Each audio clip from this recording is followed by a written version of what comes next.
Bonjour chers téléspectateurs et bienvenue pour cette vidéo consacrée au dernier train pour Busan.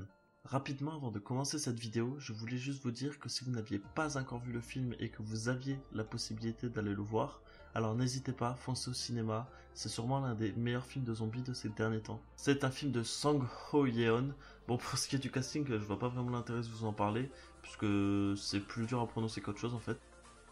4 ans après avoir présenté le film The Kinds of Pigs à la quinzaine des réalisateurs, le réalisateur sud-coréen Song Ho-yeon est de retour cette fois-ci à la croisette pour présenter son premier film en séance de minuit. Le dernier train pour Busan est la suite d'un film d'animation nommé Seoul Station, déjà mis en scène par ce même réalisateur.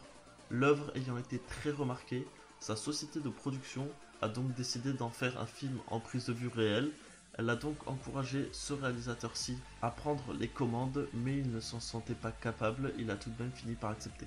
Si vous prenez le transpersonnage, que vous y ajoutez un petit peu de The Walking Dead et une poignée de 28 jours plus tard, alors vous obtenez le dernier train pour Busan. Song Ho-yeon explique sa manière d'appréhender la mise en scène dans ce film. En effet, il y a moins de plans dans ce film que dans un film d'action habituel. Il explique cela par le fait que le train est un espace assez clos et répétitif. Il se devait donc de laisser une action assez fluide et que les mouvements des personnages soient assez faciles à suivre pour le spectateur. Tout à l'heure, je vous parlais de la projection en séance de minuit de ce film au Festival de Cannes. Et bien lors de cette projection, une horde de zombies a été lâchée sur la croisette. Ambiance horrifique et décontractée donc, d'autant plus que le film a reçu un standing d'ovation à la fin de sa présentation.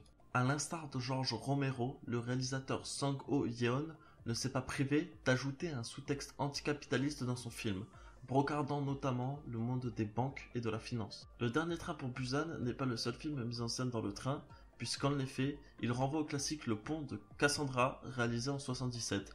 Dans ce film, un groupe de passagers voyageant en train à travers l'Europe est mis en quarantaine car ils auraient été exposés à une maladie mortelle. On peut aussi notamment penser à Runaway Train. Les influences de Song Ho-yeon sont diverses et variées. Comme beaucoup d'autres cinéphiles de sa génération, il a grandi avec des films de zombies, notamment ceux de George Romero, ce qui expliquerait, comme je vous le disais tout à l'heure, son sous-contexte anticapitaliste dans son film. Parmi les films les plus récents, il porte un intérêt à l'Armée des Morts, tout aussi bien qu'à 28 jours plus tard, et pour changer de registre, il porte un intérêt aussi à la trilogie du Seigneur des Anneaux, à Star Wars ou à des films réalistes comme Zodiac. Cette vidéo est dès à présent terminée, je vous remercie de l'avoir regardée, prenez soin de vous et je vous dis à bientôt.